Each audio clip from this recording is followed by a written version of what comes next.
Those are all gateways to letting evil, the devil, into your life. Are you scared of me now? Is that what's going on? I feel like I need to run screaming.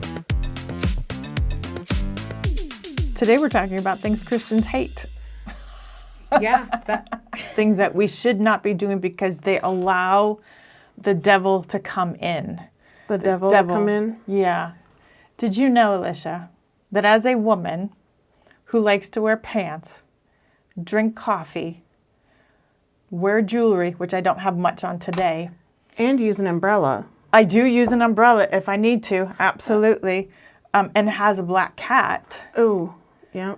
I would probably have been considered a witch and would have been burned at the stake. And I use essential oils. Uh-oh. Which is like spells.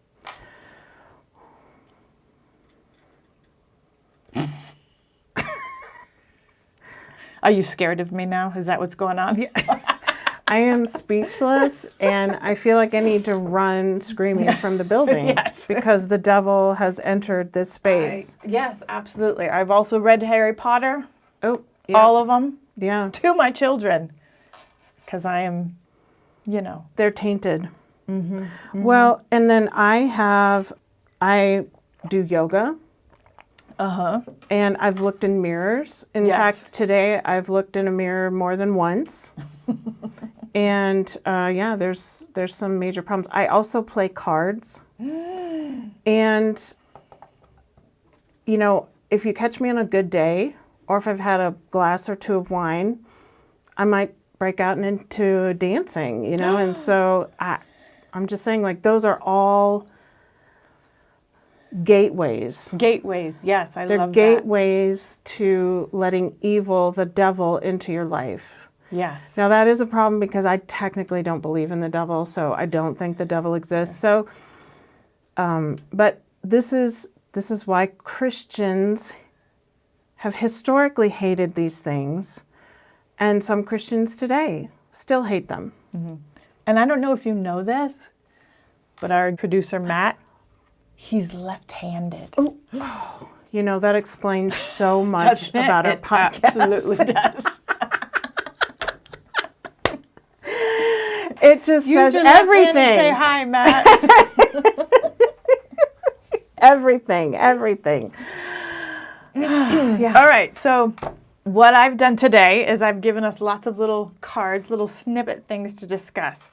So we can go ahead and let's start with left-handed people in honor of Matt, our producer, and why it was seen as evil. And that is because it was associated with the word sinistra. And I think you've done some research on this, right? This whole sinistra thing? Yeah, so sinistra is a Latin word for left. Okay. And it means evil or unlucky. And dexter means right in Latin, meaning both right hand and skillful or good.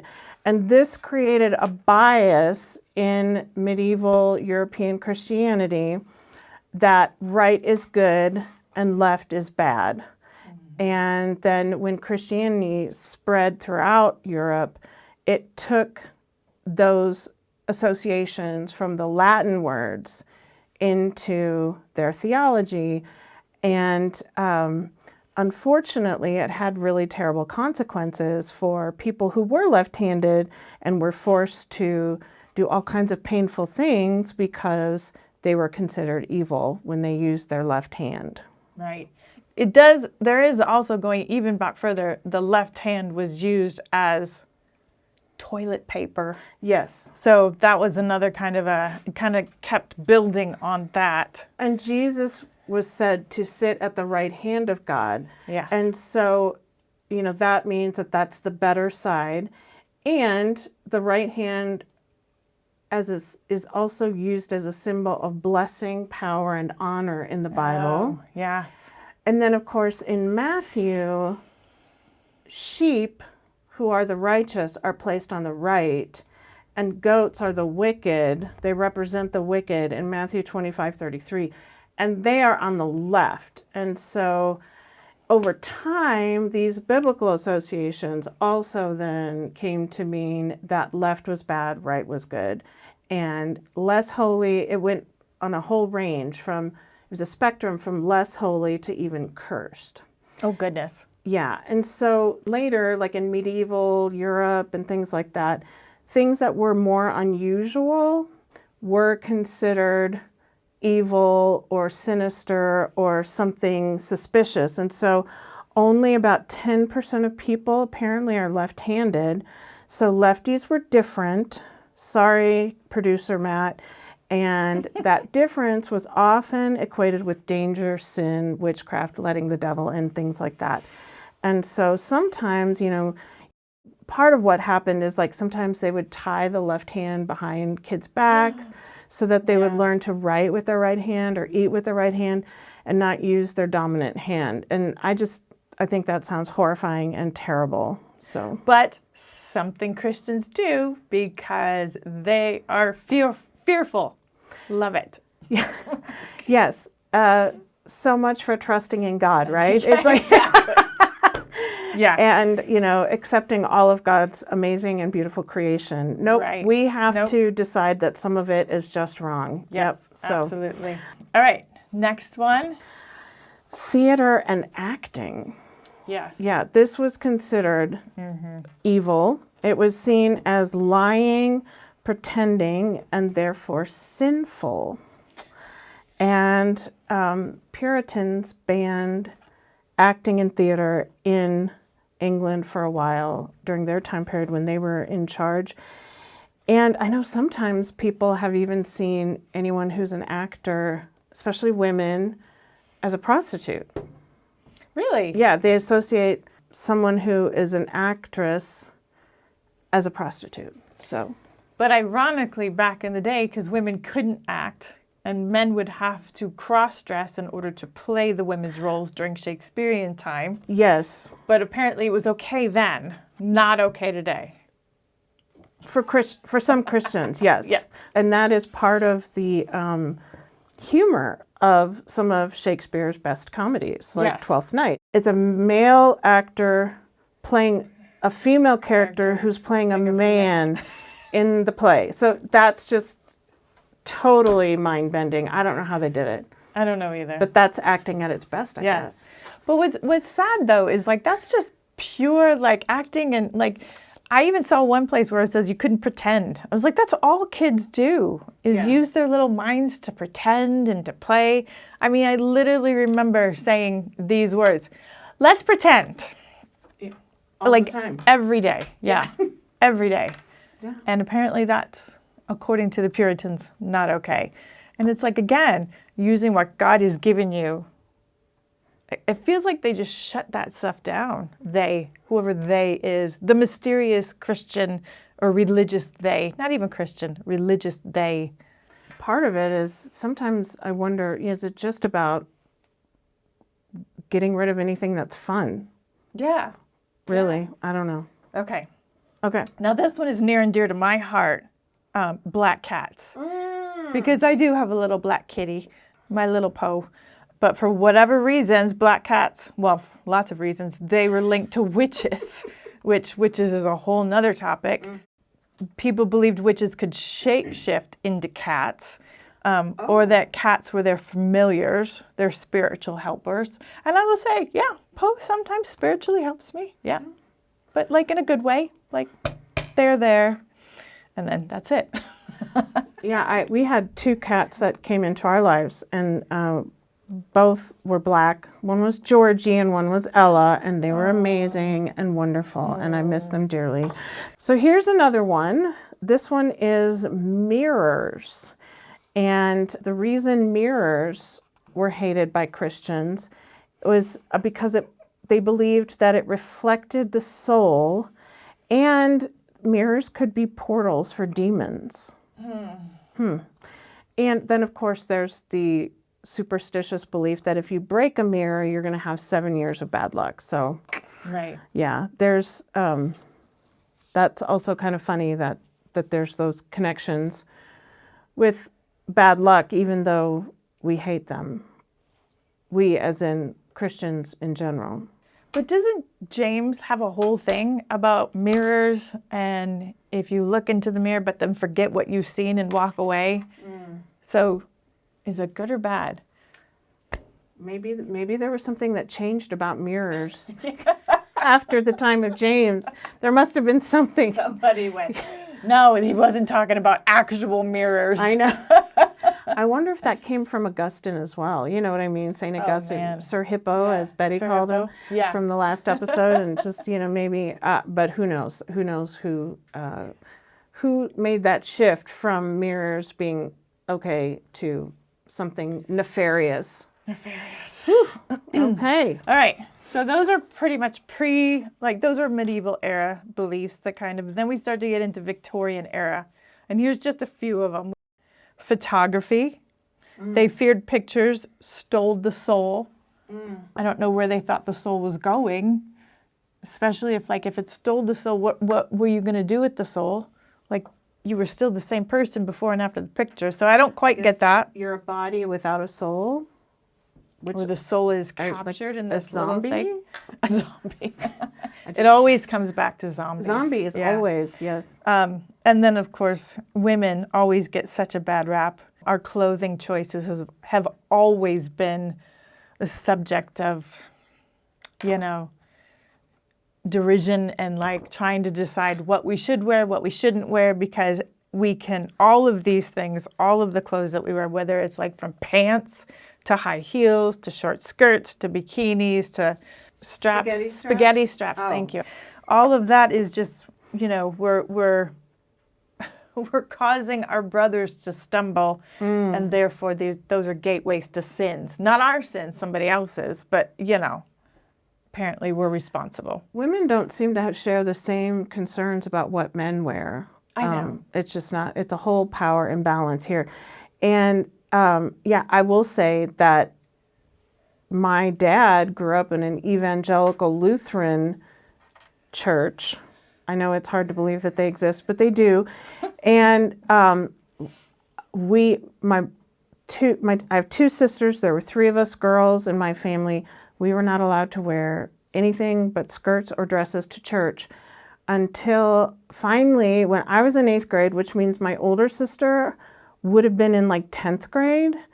It's hard to believe that she made it that long.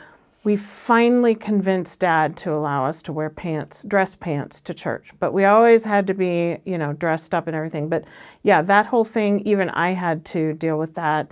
Now, granted, it was only when we were going to church. So there's something special about going to church and having to have a skirt or a dress on. But it was really annoying, and we were very happy. It was quite a triumph for the Erickson girls when we were able to wear pants to church. I love that for you. Yeah, it was a moment. Yeah, I didn't have to deal with that too much as an evangelical. I mean, we had the whole bikinis. You can't wear bikinis, and you just have to wear a shirt over it or something. And when I was a camp director, yes, we had dress codes, if you will, which okay. But that was about it. I was never one that had to wear dresses everywhere. Thank God. I was such a tomboy, that would not have gone well. Hey friends, one of the ways you can support us is by finding us on Patreon and subscribing to us. We'd love to have you join our community.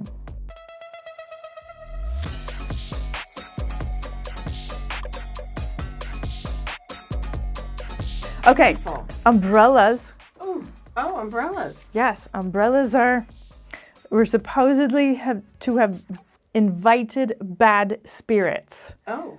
I don't quite understand. To me, it's it would stop the bad spirits. Right, you know what I mean? Yeah.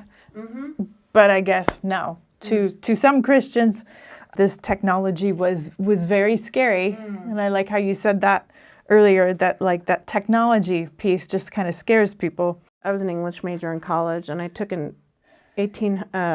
British literature in the 1800s. And that's when I learned that umbrellas were created in the 1800s in Great Britain. And So yeah, I think some of this is simply fear of new technology, fear of new discoveries, and an inability to be able to adapt and to incorporate those things into somebody's life, Yeah. So You would think they would like that, though. I don't understand how you could choose to go out and get wet, especially if you're wearing a dress, right? and, Well, and not appreciate the invention of an umbrella. and depending where you live, I mean, we live in Colorado, so it doesn't rain that much, but Great Britain, other parts of Europe, things like that. San Francisco, Seattle, there's places where it rains a lot. Yeah. Okay, so our next topic is novels and jewelry. So this was from the Enlightenment and colonial era, the 17 and 1800s. So novels were not okay. Novels were something that some Christians hated because they would lead women astray. It's always about the women. I know, it really is. And I just want to say God bless Jane Austen, because she was right there in it, and she was writing in the midst of all of this, and she continued to write despite the fact that fiction was considered and novels were considered terrible. She was a pastor's kid. Oh, yeah, right? So, yeah. And then the other Thank thing... you, Jane. Yeah, thank you, Jane. We love Jane. I think she could be our patron saint of this podcast. That'd be amazing, right? I've been to her house. I know. And touched her desk. I'm so jealous. Touched it. I know. You tell me these things, and then I'm supposed to not be jealous. That's one of the evil sins, right? Is that a mortal or a venial sin? I'm not sure. The other thing that was also something that was not okay in this period was jewelry. Jewelry was condemned as vanity or a pagan practice, and even wedding rings were controversial at first because, throughout history, people weren't always able, rings are expensive, and so they weren't always able to have rings, and that was something that came later. And so wedding rings were seen as a pagan practice. So, yeah. You know what's funny? Wait, you're wearing one. I am. Oh, I am. But I will say that before I was married, back in the day, I bought a ring and I loved it, but I wore it on my ring finger. And that was controversial in my house because I was not a married woman. So I should not have been wearing a ring on that finger. At all. At all.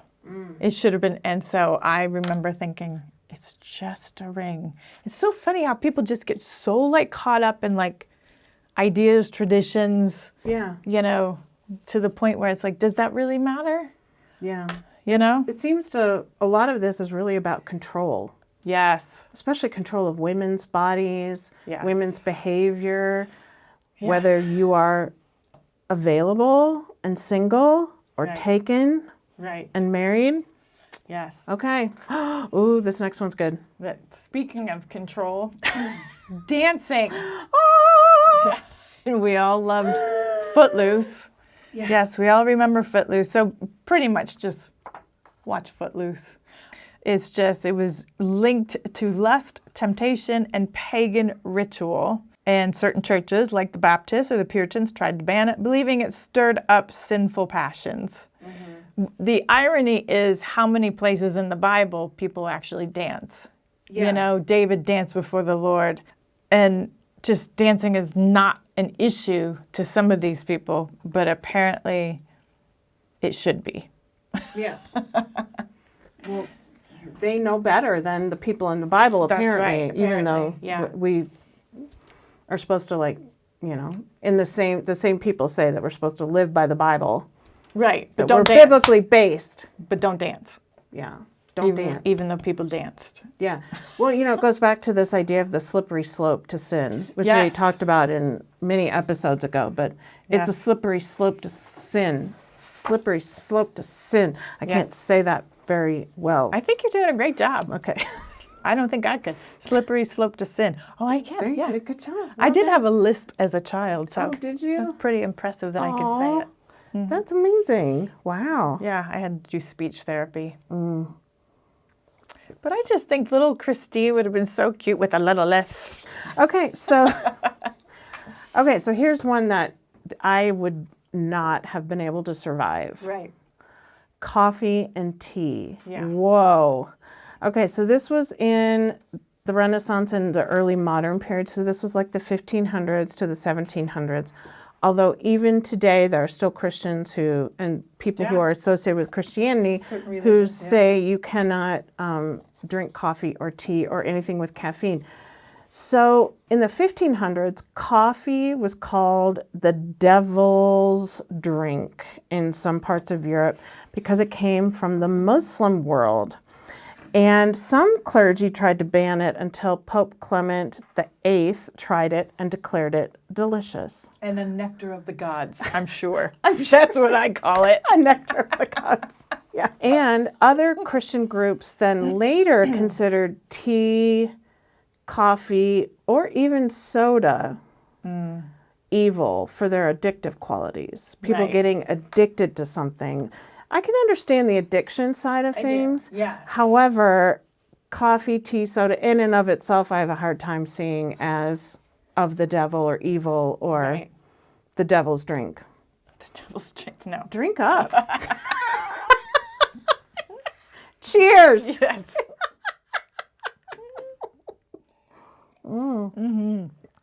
Okay. All right. So, cards, toys, and games. Ooh. Again, let's just attack all fun things. Anything that uses imagination. Yeah. Cards were linked to gambling and idleness and Satan's tools of distraction. Ooh. Yes. Oh.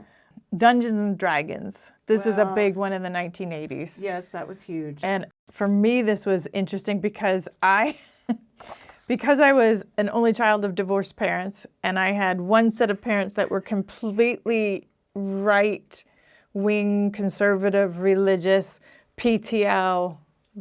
Okay, that Praise the side. Lord. Praise the Lord. Yes. Yeah, it was TV Jim and- Baker. Yeah, Jim Baker. And then I had my atheist, Democrat, feminist mother. Ooh. So I had to shuffle back and forth.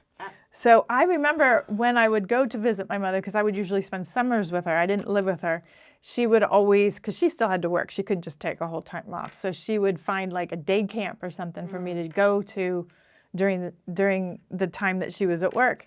And I remember one of these day camps, they were playing Dungeons and Dragons. And I was like, oh God, what do I do? But I so wanted to play. It sounded so cool because you got to create this character and use your imagination and do all this stuff. Well, and the dice are so cool. They're not just regular dice. Like you've got like all these dice that are have different number of sides. And I was just like, how amazing is that? I don't know what they did. I know. I was so excited.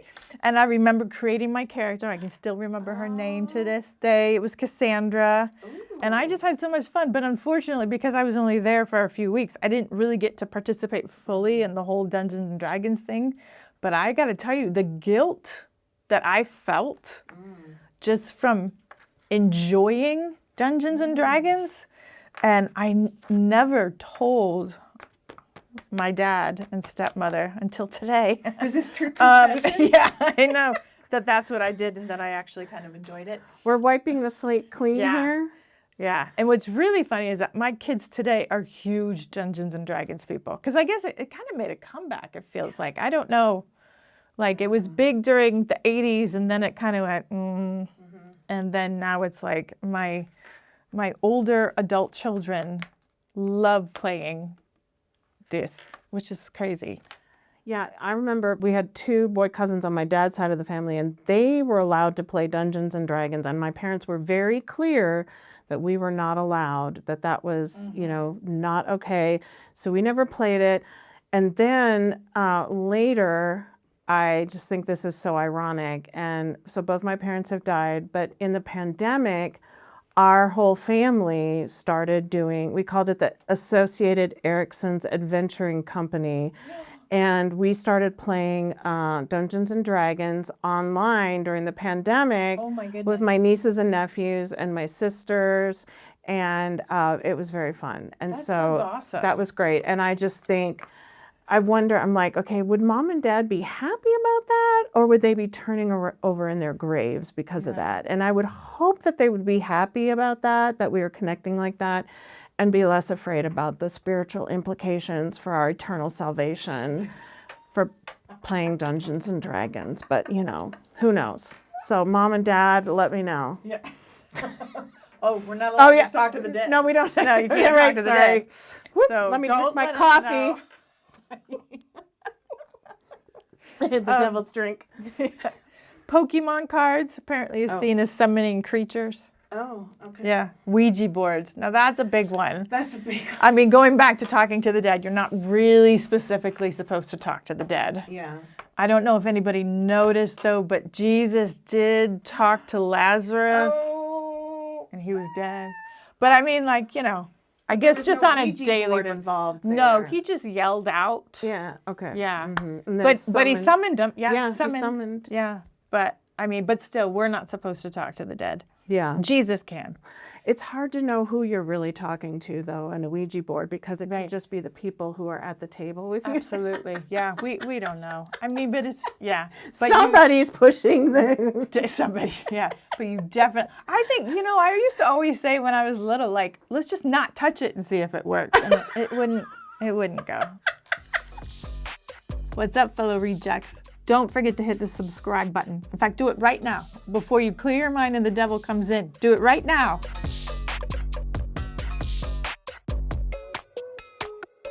So tomatoes. This is also Tomatoes. from the 1500s to the 1700s. This is where this started. Early Europeans thought that they were linked to witchcraft and poison, and it was called the devil's fruit in some areas. Now, this is actually really interesting because this is another dynamic here, because tomatoes came from South America.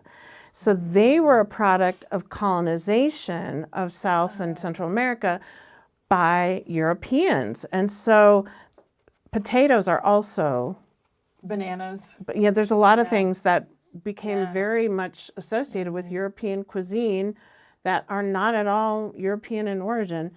But so it's interesting because then it seems that people thought that tomatoes, maybe being associated with the pagans that they were going to go and save according to the doctrine of discovery. Right.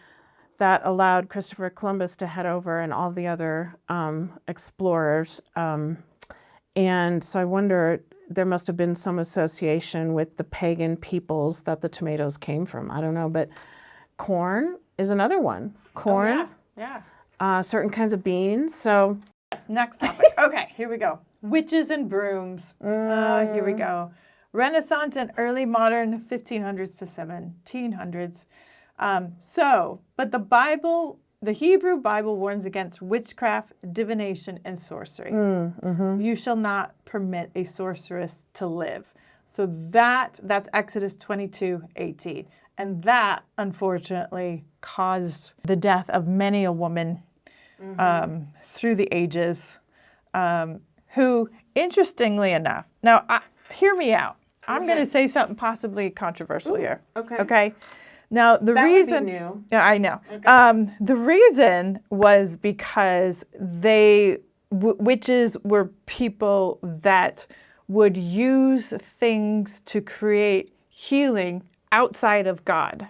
Okay, they were like not using God to do that, to do things. So casting spells, okay, invoking other gods, which, I'm not sure how they saw that, but also like the medicine they'd use. And I talked about this, like essential oils. I mean, really essential oils is essentially, forgive the pun, the herbs and stuff. Right. And people use them today. And oh, by the way, yes, there are people that today, Christians today, that say essential oils are from the devil because it's too close to witchcraft. Oh. Now, what I find is interesting is, here you have Jesus, okay, who is using mud and spit to bring, to relieve blindness. Yeah. Okay. He is calling forth dead people. Okay.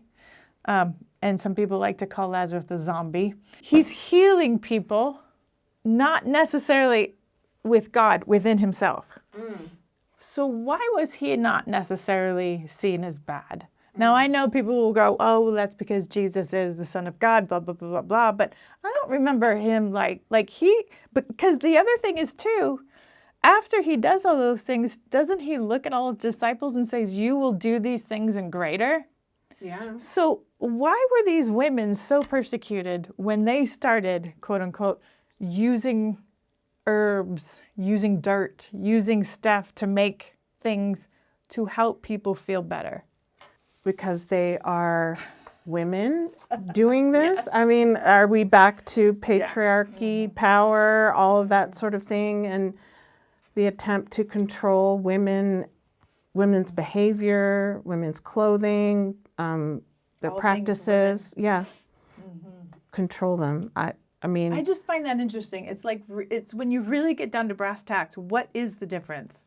You know, if somebody says to me, well, they're doing these things outside of God or without the help of God, I think is how they put it. Well, then was it Jesus or, you know what I mean? Or because he was doing it within himself, you know? Yeah. Because he is God. And then he tells us to do it. So then are we doing it outside of God? And I don't know. Maybe nobody will care. But it's just kind of like interesting. Again, I think that goes back to one of those pieces of fear. You know, it's like that fear of something that's different or can't be explained. Can't be explained. The other thing too that I find strange is that plants and herbs and things like that, those are God's creation. Yes. And so why would that be considered evil? Because you are using the things that God has created to help heal people. That also never made sense to me either. So. Right. And what's the difference between myself chanting something, that's a spell, but if a Christian says, in the name of Jesus, isn't that also? Right, and if you don't, many Christians believe if you don't close your prayer by saying, in Jesus' name we pray, then it doesn't count. It doesn't count. It doesn't count as a prayer. Right. So there are many Christians who believe that. I myself do not believe that. Let me be clear about that. Yeah, so there's a lot there. We might have to do a whole episode just on the witchcraft and witches movement. Oh, here's a good one. Heavy metal music. What? I know Def Leppard is not really considered heavy metal, although in the 80s was kind of. They kind of were. But I love Def Leppard. Risque. Yeah, they definitely were. Yeah. So this was a 20th and 21st century thing. From jazz to rock and roll to heavy metal, religious groups have often condemned new music as the devil's work.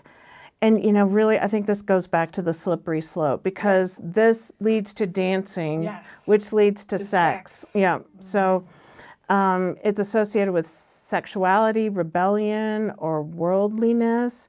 And Elvis's hip shaking was seen as corrupting. Yeah, you know, that whole like, woo. Yeah. So that was me attempting to do what Elvis did. And then the other thing, you know, I don't know if you remember this from the 80s, but this was back in the days of vinyl. But you could play records backwards, and people said that there were, you know, satanic messages that would be transmitted if you played your records backwards, especially from these heavy metal, death metal, all that kind of stuff bands. And I remember thinking, I'm like, why are they talking about this? Because I never knew that you could play records backwards. So I was just like, that just makes me want to try. Yeah, I still don't know how to play a record backwards, if I'm honest. Okay, so please message us. If you know how to do this, please let us know because... I mean, do you just roll it this way instead of that way? I don't know. I don't know either. But when they started talking about it, I'm like, all you're doing is making it so every child in this country wants to play their records backward now. Yeah, absolutely. Did you ever have to go through like a music burning kind of a session where you... No. Oh, you didn't do that? No. We had to do that so many times. Really? Yeah, where you had to... And it was really funny how, like, you always had that one kid that seemed to show up every 6 months with a new round of music. And you're like, why do you keep buying these? You know?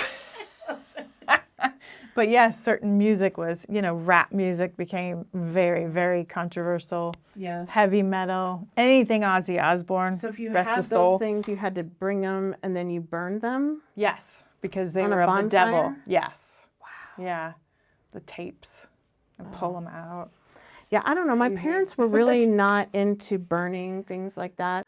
But it's interesting because the only records we had were from my parents, and it was like Peter, Paul, and Mary. And, I remember asking my parents at one point, why don't you have any of the Beatles or Elvis? And they were just like, we didn't listen to them. So I guess they probably were under the influence of some of these beliefs before that like the Beatles and Elvis were sinful. It's not okay to listen to them. But I guess they must have relaxed, by the time we came along that we could, although I will say my older sister had a record player. Oh, I was so jealous. She had Donnie and Marie. She had their record. Every Friday night. The Donnie and Osmonds. Marie. I loved them. I did not have a record player. I missed the whole record era, and I just went to tapes. That was the first thing that I got were tapes, records. I had a cassette Donnie and tapes. Marie Barbie dolls. Did you? And they had the purple outfits. Oh, God, I loved them so much. Yeah. I was a huge Donnie Marie fan. Did Donnie have his shirt unbuttoned down? Yeah, She was yeah. like that was like a whole It was 70s. like, with the big lapel. fat, big purple lapels and the, Yeah. See, men were allowed to wear whatever and expose their chest, but women, okay. Tattoos. Oops. Yes. So do not mark your bodies with tattoos. Now, this is supposedly Leviticus 19:28. I think somebody should really look that up. I doubt the word is actually tattoos in Leviticus, but I could be wrong. It's associated with pagan rituals, idol worship, and even gang culture in later centuries, and is seen as defiling the temple of the Holy Spirit, which we've had some fun with the temple. Yeah. The temple You're being showing the your body. temple. Yeah, you can't show that temple, can't mark up that temple, can't put holes in the temple. We've done all of that. What verse is that again? 1928. 19. What you got for me? Oh yeah, no, tattoo. You shall not make any gashes in your flesh for the dead, Oh, for the dead. or tattoo any marks upon you. I am the Lord. I'm pretty sure that. I'm gonna have to look that. Yeah, one we'll have up. to look that one up. Okay. Yeah. In historical context, that Leviticus verse was likely about mourning rituals in Canaanite religions, not modern ink art. Today, many Christians and clergy What? have tattoos, often spiritual expressions, crosses, Bible verses, icons. And some tattoos are a testimony, remembrance, and even reclaiming identity. And that's what mine are. Mine are like I have a scripture on my foot, and I have this one because I'm the apple of God's eye. So yeah, Aw, I love that. to remind myself that I am loved. I have never had a Have you tattoo. not I'm tattooless. Tattoo virgin. Let's get here. Let's put an R right here. I think that could be good. That could be a whole episode. Let's go get tattoos. Yeah, let's just. We'll see. We'll see about that. I don't know. That's not in my contract. So, our next topic is yoga and meditation. This is a 21st century thing, but I think it also was in the 20th century. Some of the Hindu and South Asian continent, some of those religious traditions became a big thing in the 70s, 60s, and 70s here, Back and to the even in the Beatles. 50s. Yeah, I mean, the Beatles were pretty much instrumental in that, pun intended. So some Christians call it evil because it's rooted in a different spiritual tradition, Hinduism or Buddhism. And some believe that practicing yoga is participating in pagan worship. There's another concern that the poses and meditation open spiritual doorways to demons. Wow. Yes, and this is one that I have had discussions with my father about meditations. There is that fear that if you clear your mind, that something will come in and fill it. What's interesting is that you have a monk that wrote a book called The Cloud of Unknowing. And that was literally what he asked people to do, was to just not know anything, not come to God with all of your knowledge, but come to God simply as a, I know nothing, you know, as a humbling way, but then allow God to then teach you. So it's really interesting because you have all of these like Christian meditation things, you know, where, you know, centering prayer and contemplative practice, where you really do dwell on God, but you are trying to just allow God to teach you and be quiet, which is not a bad thing, but that somehow like that is not seen as spiritual. Like, I don't quite understand, if we have the mind of Christ and if we believe in God, how then, by clearing our mind of all the things that we think we know, because let's be honest, we don't know everything. Right. If we clear our mind of the things we think we know in order to receive from God something that may help us in our next phase of life, how that's bad. I don't know. And the other thing that always occurs to me is that, so if we're clearing our mind, then it's always this negative assumption that like something evil is going to come in there. Why would we not think, oh, God's going to fill me up? Yes. You know, it's like this negative assumption, right? They just go to the bad. Why are these spiritual demons so much stronger than God? That's what I don't understand. I mean, they have a whole lot of power according to these people. I know. And it's a very dualistic worldview. Yeah. And, you know, that's a whole other conversation to be had. Yes. So Bible verses against sorcery or idolatry, like Deuteronomy 18:10-12, they get applied here as far as like yoga being something related to idolatry or some kind of sorcery. However, many see it simply as stretching and mindfulness with no spiritual strings attached, that it's simply a way of moving your body and almost an athletic thing. And some Christians have even created Christian yoga or holy yoga, reframing it as a prayer exercise. I mean, okay, I think that's kind of lame, but that's just me. I'm sorry I'm so judgy about that, but yeah. I mean, yoga is something that has been around for thousands of years in the South Asian continent and has, you know, really helped so many people with physical issues and all this kind of stuff. And so I just think sometimes. And I think too that the whole mind-body thing, and that is something else we definitely see in, you know, the Bible. You know, didn't Paul say like, you know, he separates the body from the mind, and so and the heart is wicked, and you shouldn't feel. And yoga really brings in a wholeness into like. If my back is hurting, am I carrying stress? Do you know what I mean? It's like being connected to your body and how it feels and stretching it and taking care of it really is a spiritual practice in that sense. And there's nothing, I don't see how there's anything bad to it, to be honest with you. Again, God made our body. He knows how it works. You know what I mean? So why can't I say, oh, the body's telling me something? Just like my emotions. My emotions are telling me something deeper, you know? And I don't, like, they just, religion and Christianity just want to cut the body out, you know? It's just sinful. And that's where the piece with the submission of women, or, you know, making women a secondary calling them the second sex, or having to be submissive to males. You know, far too often in the history of Christianity, women are associated by the men who are in power as part of the body. And so because the body is bad, then women are bad. And then, you know, it's like this whole other slippery slope. Ooh. Yeah, this one's a big one. Okay, so Harry Potter, fantasy books. Now, but this, of course, does not include C.S. Lewis, because C.S. Lewis is a saint in the evangelical world. Not that they have saints, but like if they did have saints, he would be one of them. Yes.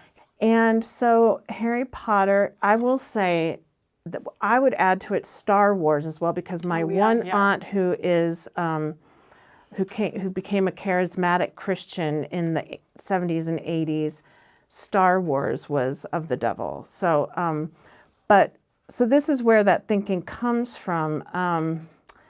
That it is seen to be promoting witchcraft. And again, they point to the warnings against sorcery from Deuteronomy, chapter 18, verses 10 to 12. And so fantasy stories with spells were taken literally by some as opening children up to the occult. So once again, it's this idea that, demons or the devil is going to enter in. But then there's the other twist that other Christians pointed out, the strong themes of love, sacrifice, and resurrection in the books, comparing Harry to a Christ figure. And other generations, earlier had fears about, for example, The Wizard of Oz. That was a lot earlier. And then Dungeons and Dragons would have been a little bit earlier than Harry Potter. But there are so many Christian themes in the Harry Potter books. And yet there's many Christians who believe that you can't read them. They're too dangerous. Yeah, I think even as a pastor, I did read Harry Potter to my kids, and I did have to keep that on the down low because there were members of my church that felt that was from the devil. But I was able to say, oh, this is very similar to, and then point to something Christian, Harry giving up his life for his friends, and do you know what I mean? And all of these things, these Christian themes over and over again, which, what are you going to do? Yeah, I will say now I have a lot of issues with J.K. Rowling because of her anti-trans public statements and stances and all of that. So there's a whole other issue that comes up with that now for me, but we passed the Harry Potter books around our family too. I mean, when they came out, I was already an adult, but we all were reading them. So yeah, it's great. It was really funny. I pulled the whole, let me read this first thing, with my daughter. And oh my gosh, I was like, I remember having it. When's the next book I coming couldn't out? stop. I remember having it on the driver's or the passenger seat next to me. And anytime I got a red light, I mean, I was so this is so good. Oh. It was so good. Yeah. But yes, I do see but yeah, I was so once I blew through the first 3, I was like, okay, I think you can read them now. My daughter was like, oh, thank you. I've been watching you read them now forever, Mom. Okay, so this is from one of our Patreon peeps, Emily, and she wrote in. She gave us a long list of things, and I was like, oh my goodness.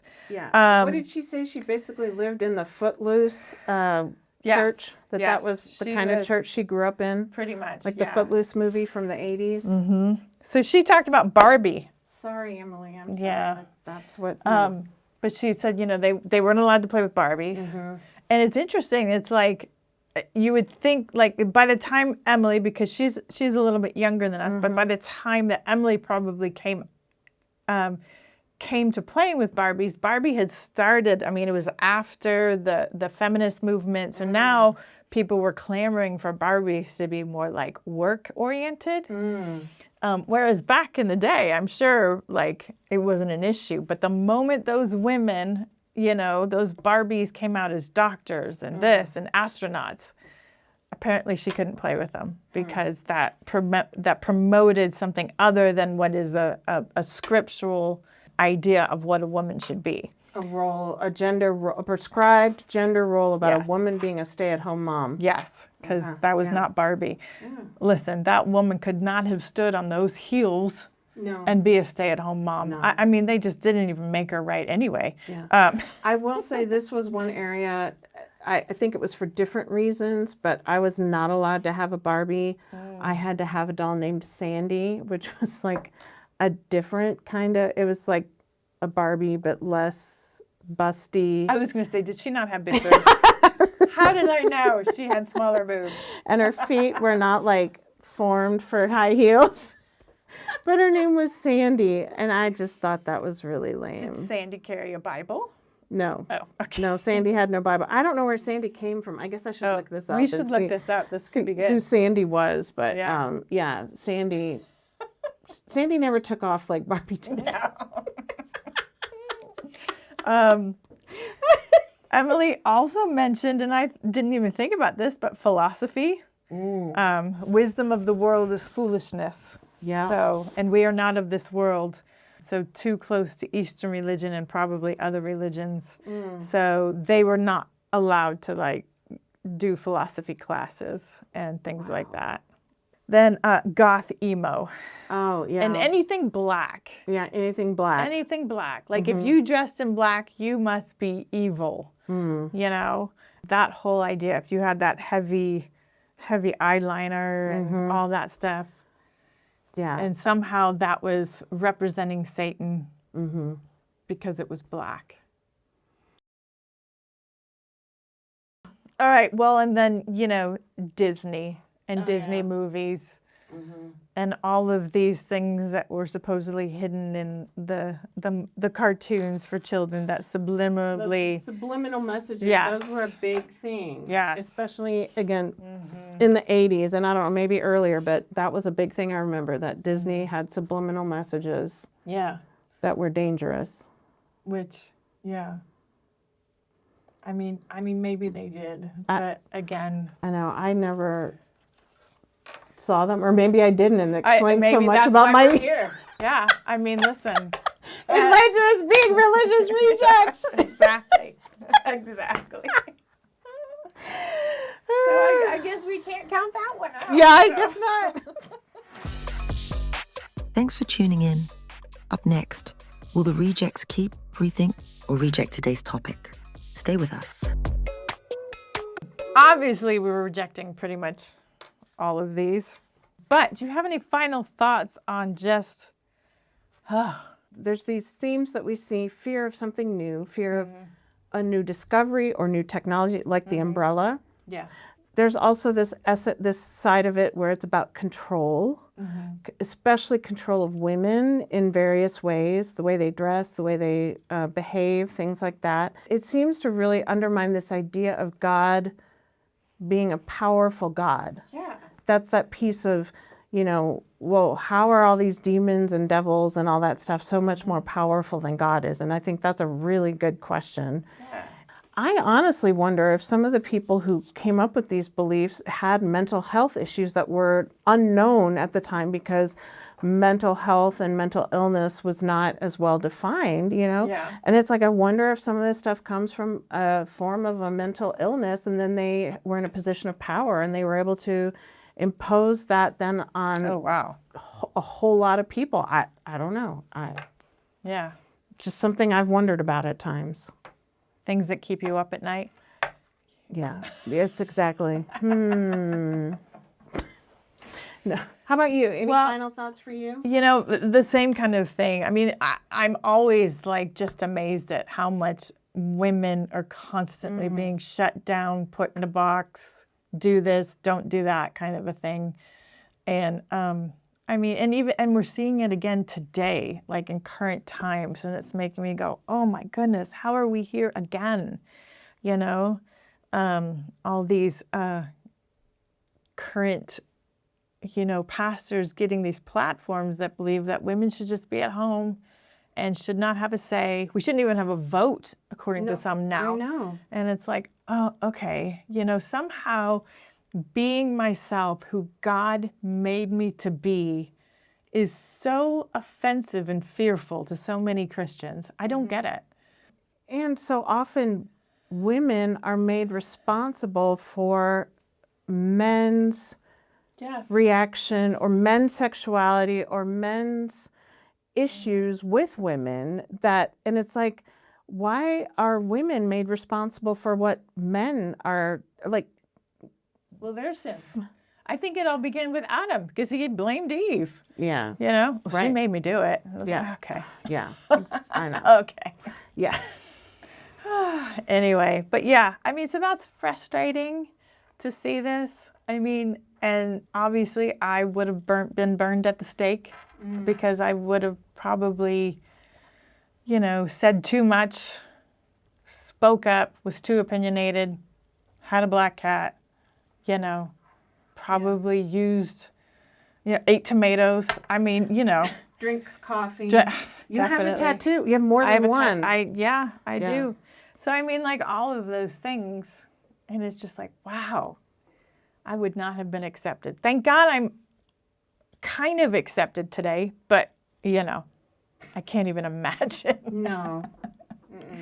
And I do find the whole science thing, that's one we didn't really talk about. We talked about it a little bit with umbrellas and technology, but like science itself, as we progressed in our, education of things and our understanding of things, how religion just kind of put their foot down and said, no, that's God. Like even if we go into like demons, which we haven't even discussed, that's like a whole nother episode, but just demons in general and how we can look at those stories now today and say, yeah, that was probably mental health issues.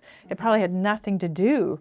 And so now if you start to really unravel that, like, well, can demons do anything to us? Can we allow Satan in? Or are these just, again, excuses for people to just keep everyone, fearful, afraid, and Under the control of the religious authorities. yes.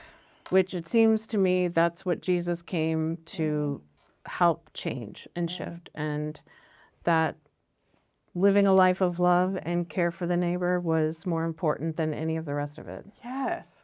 Agreed. Well, okay. We've solved all that. So if you are somebody that had to deal with any of these, please be free today. You are okay.